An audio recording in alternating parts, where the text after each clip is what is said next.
Bismillahirrahmanirrahim. Assalamualaikum warahmatullahi wabarakatuh. Alhamdulillah wassalatu wassalamu ala Rasulillah wa ala alihi wa man walah wa man tabi'ahum bi ihsan ila yaumil qiyamah, amma ba'du. Para peserta kamus kajian muslimah bi Isyar Sunnah yang semoga dirahmati Allah Subhanahu wa taala. Alhamdulillah, puji syukur kita haturkan kehadirat Allah Subhanahu wa taala di sore ini. Kita diperjumpakan kembali oleh Allah Subhanahu wa taala dalam rangka untuk talabul ilmi, menuntut sebagian dari ilmu agama Allah Subhanahu wa taala, yakni yang berkaitan dengan ilmu mengenai fikih wanita, yang seperti biasa akan disampaikan oleh beliau guru kita Ustadz Abu Idris Enggal Suprantoro hafizahullah taala. Dan tak lupa salawat dan salam semoga senantiasa tercurah bagi junjungan kita Nabi Muhammad sallallahu alaihi wasallam serta keluarga, para sahabat dan pengikutnya hingga akhir zaman nanti. Dan alhamdulillah telah hadir bersama kita Ustadz Enggar Suprantoro hafizahullah di Rumah Tafid Isyar Sunnah Nabawiyah Jawah 6 Sidoarjo Gerian Sleman, Daerah Istimewa Yogyakarta. Untuk itu kepada beliau kami persilahkan, tafadhal ya Ustadz. Bismillahirrahmanirrahim. Assalamualaikum warahmatullahi wabarakatuh.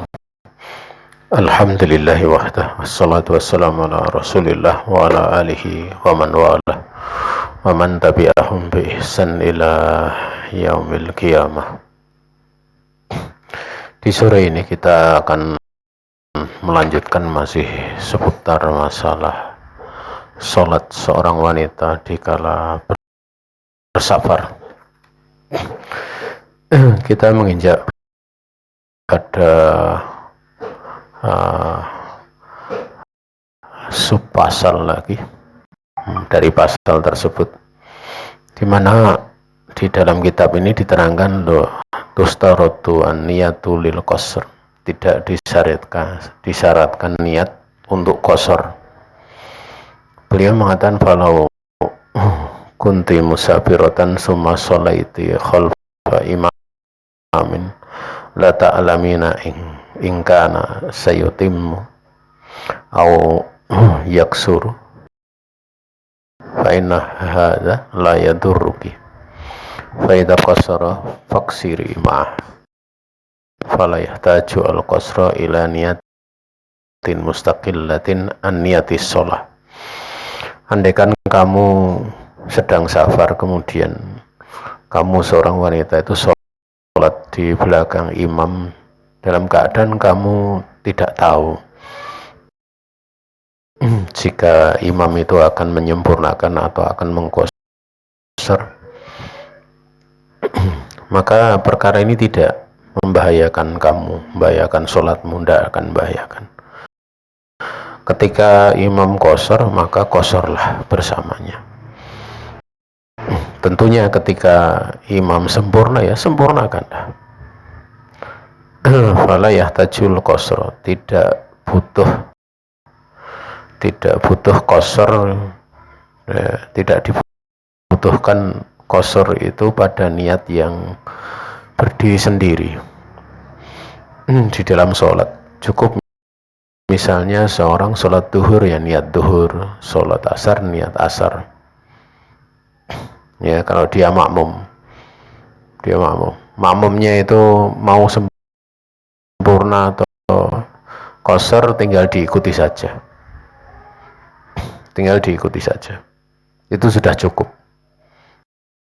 Tetapi kalau sholat sendiri memang dimaklumi dalam hati niatnya mengqasr, dia niatkan sholatnya asar misalnya itu digosor 2 rakaat, itu dimaklumi.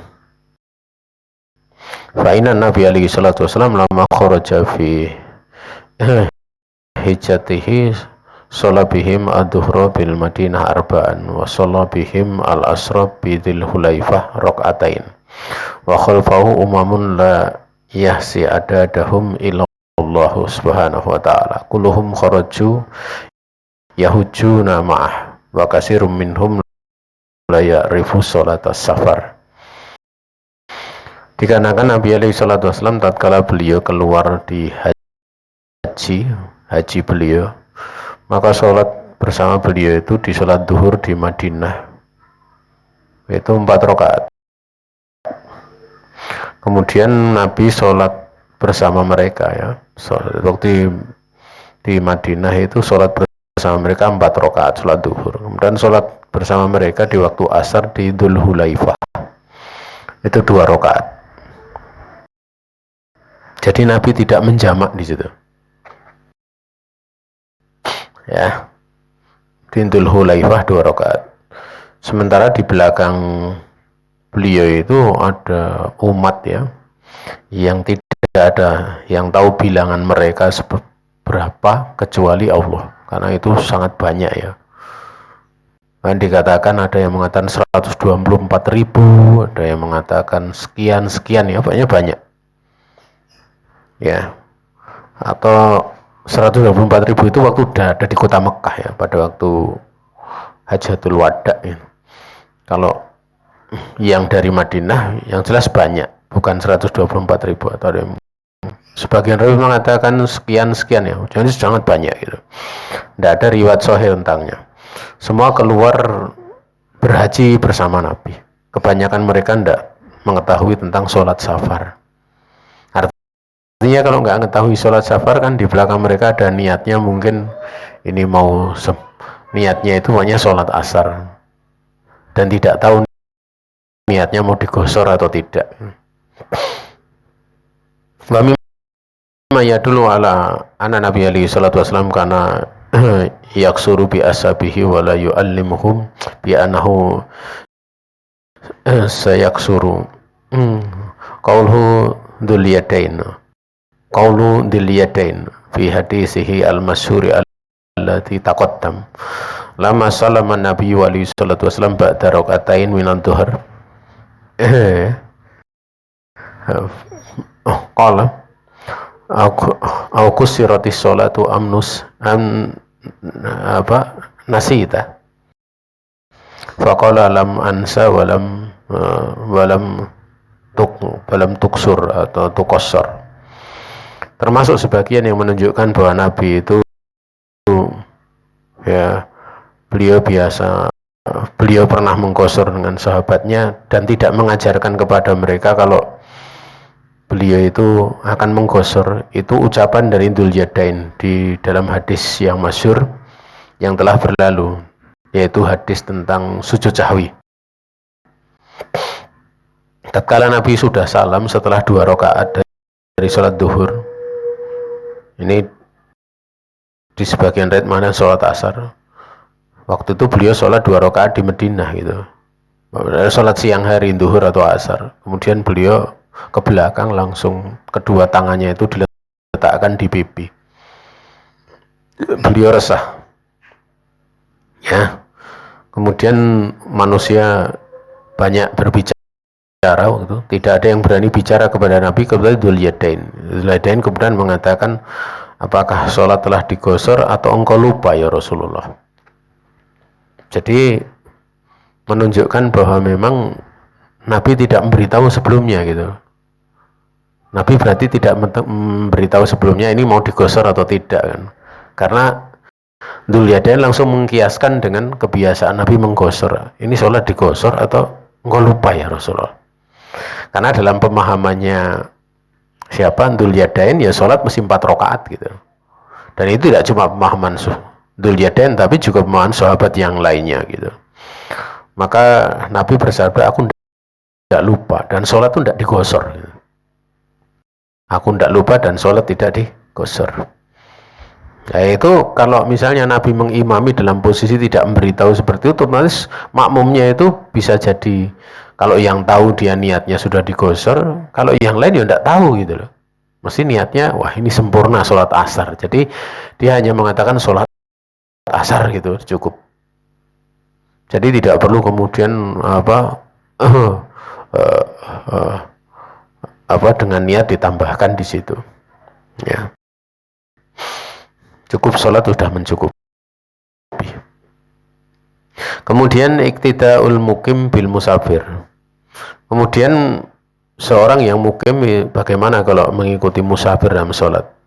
idza shala al-muqimu khalfal musafir fa innal musafira ya, yaksuru shalah atau yukassiru shalah wa yajibu 'alal muqim an ya'tiya bi baqiyati sholati ba'da salamil imam. Ketika seorang yang mukim itu sholat di belakang orang musafir, maka musafir itu dia mengqashar sholat, dan wajib bagi mukim untuk menyempurnakan sisa sholat setelah sisa yang masih disempurnakan setelah salamnya imam. Ya, berarti kalau duhur ya tambah 2 rakaat, kalau asar atau isya tambah 4 rakaat, karena itu yang digosor. Kemudian iktida al-musafir bil mukim, bagaimana kalau justru yang ngikuti itu musafir dengan orang yang tinggal tidak musafir. Diterangkan idza sholaiti wa anti musafiratan atau musafiratun, ini bisa khalfa imamin mukimin fa innahu yajibu alaiki an tutimmi sholataki ma'ahu iktidaan bihi. Walidha kana Ibnu Umar idza shola ma'al imam shola arba'an wa idza sholaha wahdaha shola raka'atain. Wa an Musa ibni Salamah al-Hudali qala sa'altu Ibnu Abbasin kaifa usolli idza kuntu bima kata idza lam usolli ma'al imam faqala raka'atain sunnatu Abil Qasim. Faulima anahu law sholla khalfa al-imami al-muqimi sholla arba'an. Ketika ya, kamu itu sholat sementara kamu musafir di belakang imam yang mukim, ya imam yang tidak safar, sungguhnya wajib bagimu untuk kamu menyempurnakan sholat kamu bersama imam dalam rangka untuk mengikuti atau karena mengikuti imam. Karena ju'ilal imam liyuk tamabih, ya, oleh karena itu atau karena ini diterangkan keberadaan Ibnu Umar ketika dia sholat bersama imam, beliau sholat 4 rakaat, maksudnya dalam safar, dan ketika beliau sholat sendiri beliau sholat 2 rakaat. Juga dari Musa bin Salamah al-Hudali, dia juga berkata, aku telah bertanya kepada Ibnu Abbas bagaimana aku sholat ketika aku ini berada di Mekah, ketika aku tidak sholat bersama imam.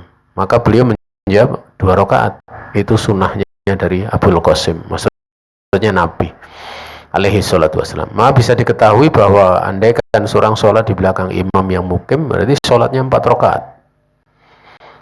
Kemudian ada faedah ini. Ini faedah ini saya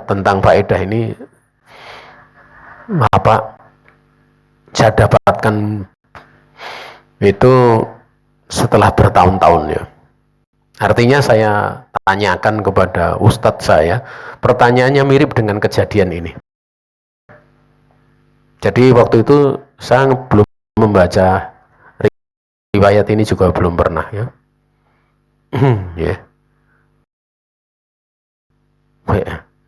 Di dalam kitab di Al-Baihaqi menyebutkan ya. Jadi saya tanya persis pertanyaan ini. Tapi waktu itu saya tanya kepada guru saya, ya, hafizahullah ta'ala, itu beliau hanya mengatakan ikut imam tamam. Kemudian setelah itu beliau senyum. Ya, beliau senyum. Ya. Kalau di sini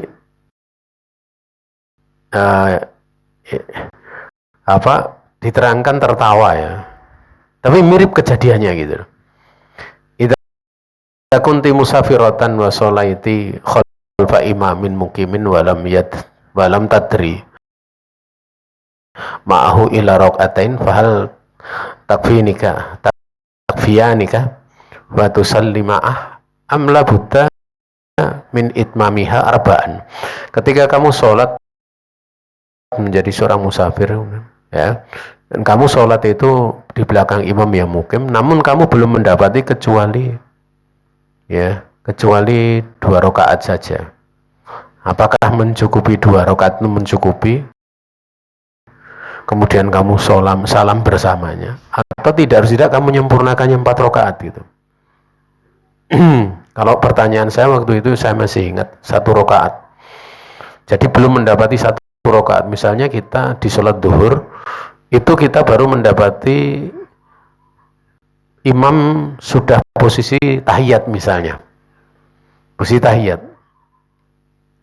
Kan kita tahu bahwa man adraka rakaatan minal asro roh faqad adrakal asro. Barang siapa mendapati 1 rakaat dari sholat asar, dia mendapatkan sholat asar itu. Waktu itu saya pakai hadis itu.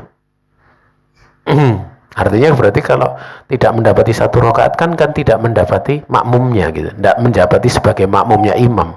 Artinya kembalinya ke rakaat apa? Ke sholat musafir gitu. Wal jawab anaki bimujarrodi sholatiki khalfa mukim wajib alaiki itmamus sholati arba'an. Jawabannya bahwa kamu semata-mata sholat di belakang orang mukim, kamu makmum di belakang orang yang mukim bukan safar, itu sudah wajib bagimu menyempurnakan sholat 4 rakaat. Wan abi majlas qala qultu libni Umar al musafir yudrika rakaatain min sholatil qaum yakni al mukimin atau jazihi rakatani au yusolli bi sholatihim qala fadhika wa qala yusolli bi sholatihim. Beliau tertawa. Kalau guru saya dulu senyum, saya masih ingat. Jadi mirip kejadiannya. Wayu itu hadza hadis Ibnu Abbas as-Sabiq. Naam. Dari Abi Majlas dia berkata, aku berkata kepada Ibnu Umar, musafir yang mendapati 2 rakaat dari sholat kaum, yakni mukim, apakah 2 rakaat itu mencukupi atau maksudnya langsung salam bersama imam gitu, atau dia sholat bersama sholat mereka, hanya 4 rakaat. Maka waktu itu Ibnu Umar ini dia tertawa dengan pertanyaannya itu, sambil beliau berkata, ya dia sholat seperti sholat mereka. Dan yang menguatkan hadis ini adalah menguatkan jawaban dari Ibnu Umar ini adalah hadis Ibnu Abbas yang telah lalu.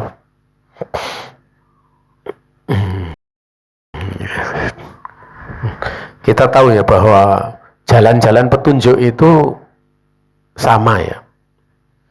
Jalan-jalan petunjuk itu sama, berulang. Demikian pula jalan-jalan kesesatan itu juga berulang. Dulu orang nyembah sampai berhala-berhala di zaman Nabi Nuh disembah itu kan prosesinya dari bikin tugu peringatan gitu. Ya. Bikin patung, ya. Dibikin patung seperti itu. Dan ternyata disembahnya Lata Uzza Manat juga prosesnya seperti itu gitu. Dan terus terjadi seperti itu. Ini digambarkan makam seseorang yang soleh gitu. Kemudian ini demikian akhirnya seperti itu berulang gitu. Demikian pula petunjuk gitu. Ya kayak petunjuk itu seperti itu kadang. Jadi kalau ada kejadian seperti itu kemudian ada kejadian mirip, padahal ini belum, seorang itu dia belum pernah baca riwayat ini, itu berarti ada jalan petunjuk. Ya, saya nggak tahu ya waktu beliau senyum, guru saya senyum itu apakah karena beliau sudah tahu hadis ini, saya kurang tahu gitu. Tapi waktu itu saya ingat, waktu saya belum merasa puas, saya kan bertanya, hanya itu aja tat gitu. Ya gitu, cuma gitu sambil senyum. Saya belum merasa puas kan sih, pendalilannya butuh Tapi kalau ada riwayat ini kan jelas gitu loh. Riwayatnya jelas gitu. Itu saya tunggu sampai hampir 2 tahun, saya baru mendapatkan riwayat ini di maktabah waktu itu, di dalam maktabah pondok. Kalau tidak salah, saya agak lupa ya. Pas daurah ya, kan ada undangan daurah di sana. Terus saya sempat di maktabah kemudian baca. Kalau tidak salah itu, atau yang jelas saya tahunya itu tidak langsung. Tidak langsung. Nah, itu jalan petunjuk itu kadang terjadi seperti itu. Untuk seorang kemudian diberi kefahaman. Ya. Makanya ya kalau saya itu dulu kalau lihat ada anak ya ada murid itu dia punya kesempatan besar untuk mendapatkan keutamaan atau dia kena musibah yang besar. Kemudian biasanya orang kalau musibah itu mesti tanya, oh saya sedang susah begini kayak gitu itu. Biasanya kan seperti itu, dia akan menceritakan. Atau kadang ada yang terlewat dari mendapatkan keutamaan besar. Tapi baru saja saya tanya, bagaimana kamu tentang kemarin gitu, itu dia langsung mengatakan, oh, Ustadz itu hada takdirullah. Itu saya udah punya pendapat. Ya, ini beda ini. Artinya jawaban itu jawaban yang sudah pada pokok. Dan itu tidak, kadang kalau seperti itu tidak bisa di skenario ya, tidak bisa di skenario. Oh, nanti kalau ketemu Ustadz tak jawab gini, itu enggak. Karena biasanya orang sedang susah itu pengen cerita kesusahannya gitu. Tapi kalau dia langsung gimana? Ya alhamdulillah ini hada takdirullah. Karena dia udah tahu kalau saya udah mengetahui tentangnya. Itu beda itu nilainya. Itu beda nilainya. Artinya di awal ketemu itu memang posisi sudah dia nampak keimanan daripada takdirullah. Ya bukan berarti orang yang menceritakan masalah tidak iman takdirullah, tapi tingkatannya kan beda. Petunjuk itu beda gitu loh. Ya, petunjuk itu beda. Ya. Wallahu ta'ala alam. Itu hal-hal yang diharapkan kebaikannya. Ya, kebaikannya. Wallahu ta'ala alam. Kemudian hal tusalli nawafil fi safar. Apa bukan hal tusalla nawafil fi safar? Apakah dilakukan sholat nawafil di dalam safar? An Ibnu Umar radhiyallahu ta'ala anhuma qala sahibtu nabiyya alaihi salatu wasallam falam arahu yusabbi ay yusalli fi safar. Wa qala Allah ta'ala laqad kana lakum fi rasulillahi uswatun hasanah. Wa qala Ibnu Umar lama ra'an nasa yatanaffaluna fi safar law kuntu musabbihan la atmamtu. Padahal hadza ala anna nafila ratibah ghairu sunatil fajri la tusalla fi safar wa amma mutlaq tanafful fala ba'sa bihi fi safar li hadis Ibnu Umar radhiyallahu ta'ala anhuma anna Rasulullah alaihi salatu wasallam kana yusabbih ala dhuhri rihaliti haitsu kana wajahahu yumi bi ra'sihi wa kana Ibnu Umar yaf'aluh. Dari Ibnu Umar, beliau berkata, ya, aku menemani Nabi dan aku tidak melihat beliau itu bertasbih, maksudnya sholat di safar, maksudnya sholat sunat. Wa qala Allah jalla wa ala ya dzakarahu.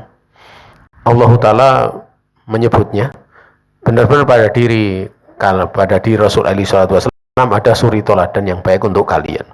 Juga Ibnu Umar berkata, tatkala manusia melihat manusia mereka tanaful, mereka sholat nafilah di safar, maka beliau mengatakan, andai karena aku ini melakukannya, niscaya aku akan sempurnakan. Sempurnakan, dia akan lakukan. Tapi karena beliau pernah melihat Nabi tidak melakukan, beliau nggak melakukan.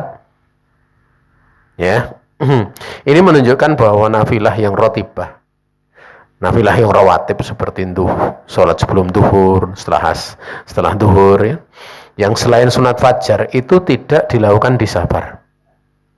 Adapun mutlaqut tanaful, adapun sholat sunat yang mutlak, maka tidak mengapa di safar, karena hadis Ibnu Umar mengatakan bahwasanya Rasul alaihi salatu wasallam beliau pernah bertasbih, maksudnya sholat di atas punggung kendaraannya, ya, di dalam rohilati, dan beliau mengarahkan kendaraannya itu maksudnya ke kiblat, ya, di awalnya beliau mengisyaratkan dengan kepalanya, dan Ibnu Umar pun melakukan ini.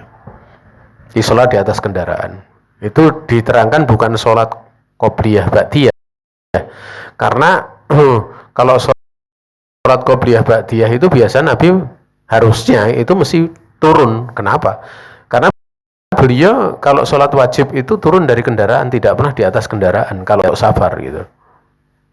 Berarti dibawa kepada makna sholat mutlak. Atau andaikan kemudian sholat yang dimaklumi itu sholat witir, dibawa kepada mana sholat witir. Wallahu ta'ala a'lam. Kemudian jamaah yang dirahmati Allah Subhanahu wa taala, wa qad taqaddama fi sholati tatawwu anna Nabi sallallahu alaihi wasallam lam yakun yatruku raka'atil fajri fi safar. Dan telah berlalu dalam sholat tatawwu bahwa Nabi itu tidak pernah meninggalkan 2 rakaat fajar di dalam safar. Ya. Ini pembahasan sengaja saya percepat ya. Kalau diteruskan selesai enggak ya? Sekarang kita al-jam'u baina sholatain, yaitu menjamak di antara 2 sholat. I'lami ukhtil muslimah, ketahuilah wahai saudaraku perempuan yang muslim, anahu yusra'u laki an tajma'i baina sholatai ad-duhra ad-duhri wal asri awil maghribi wal isya'i fi waqti ihdahuma fil halati al-atiyati. Ketahuilah wahai saudaraku perempuan yang muslim bahwa disyariatkan bagimu kamu menjamak di antara 2 sholat, yaitu duhur dan asar, ataupun maghrib dan isya pada waktu salah satu dari keduanya. Artinya duhur dan asar bisa dilakukan duhurnya atau dilakukan waktu asarnya. Kalau maghrib isya bisa dilakukan maghribnya, bisa dilakukan isyanya. Ya, pada keadaan yang berikut ini. Keadaan yang pertama bisa safar. Idza safarti qabla sholati duhri fayajuzu laki antu akhiri ad-duhra ila waqtil asr fal tusallihima jami'a fi waqtil asr. Ama idza kana safar ba'da duhri fa innaki tusallina duhra fi manziliki thumma tusafirina. Wa an Anas qala kana Rasulullah sallallahu alaihi wasallam idza irtahala qabla an tazigha asy-syamsu akhara dhuhra ila waqtil asr thumma nazala fajama'a bainahuma fa in zaghati asy-syamsu qabla an tartahila salat dhuhra thumma raqiba. Ini pada huruf hamzah ya. Ketika kamu safar sebelum duhur, sebelum salat duhur, maksudnya sebelum masuk salat duhur, kamu boleh untuk mengakhirkan duhur itu di waktu asar nanti. Kamu sholat duhur asar semuanya di waktu asar. Adapun ketika safar itu setelah duhur, engkau sholat duhur di tempat kamu, kemudian kamu bersafar. Jadi tidak dijamak. Itu yang lebih tepat. Tapi kalau ada orang menjamak, ya tidak ada masalah. Hanya menjamak saja loh. Tapi yang lebih tepat dia keluar kampungnya baru kemudian nanti, atau tatkala udah sampai gitu. Dari Anas dia berkata, kebiasaan Rasul alaihi salatu wasallam ya. Rasul alaihi salatu wasallam ketika beliau berangkat sebelum matahari itu tergelincir, masih sebelum duhur, beliau mengakhirkan duhur kepada waktu asar. Kemudian beliau akan berhenti. Kemudian beliau akan menjamak keduanya. Namun ketika atau jika matahari sudah tergelincir sebelum beliau naik kendaraan, beliau sholat duhur kemudian naik kendaraan, berarti kan asarnya tidak dijamak ya. Sebagaimana demikian difatwakan Syekh bin Baz rahimahullah ta'ala. Sebenarnya kan dengan riwayat ini sudah cukup ya, dari siapa? Anas gitu. Tapi kenapa saya tambahkan kadang ini ada ya, dari Syekh bin Baz, dari saya ini gitu. Padahal ini dengan itu sudah cukup, karena kadang menyebut fatwa seorang ulama itu termasuk dari bentuk tasakur gitu. Karena itu bentuk bersyukur gitu. Dan juga itu sebagai satu bentuk kecintaan kepada ulama kita, sehingga kok mesti disebut itu. Kan ada orang yang mengatakan pakai dalil aja, nggak usah nyebut ulama gitu. Biasanya orang-orang yang nanti Makanya karena kalau ada misalnya apa ya istilahnya ngajar ngaji itu, ya hendaknya dia nukil perkataan ulama gitu. Ya, nanti kalau enggak ya apalagi kalau pas punya kepentingan dengan nas itu kadang ditarik-tarik ke keinginan dia, itu kan enggak bagus. Kecuali kalau pada kontrak-kontrak untuk mengambil pelajaran tidak ada masalah. Cuman kalau kan enggak bagus. Ya, ini bedanya kajian kita ya. Kajian kita dengan kajian Ahlussunnah itu seperti itu. Ya, ada kitabnya ya, sehingga kalau ada kesalahan itu ya enggak jauh banget itu. Nah, makanya kalau kajian kitab kan kelazimannya bisa bahasa Arab itu. Nah, kalau enggak bisa bahasa Arab bagaimana dia akan bisa menyampaikan? Mesti tidak akan banyak dari pendapat sang penyampai, walaupun dia pakai kitab. Ya, walaupun dia atau bawa kitab, tapi kitabnya nggak dibaca gitu. Bahkan kadang ada sebagian yang bawa kitabnya nggak dibaca, tapi orang matu kan menyangka, oh dia pakai kitab gitu, padahal enggak gitu. Itu kadang ada. Sampai suatu saat pernah salah satu murid saya itu ngadiri khotbah Jumat. Nah, ustadznya itu di situ kan bawa kitab itu, tapi mengkutah ustadznya tanda petik haroki gitu. Wah, saya nanti kan dia baca kitabnya, saya kan kitabnya bahasa Arab. Waktu khotbah itu blas rati wocok blas gitu.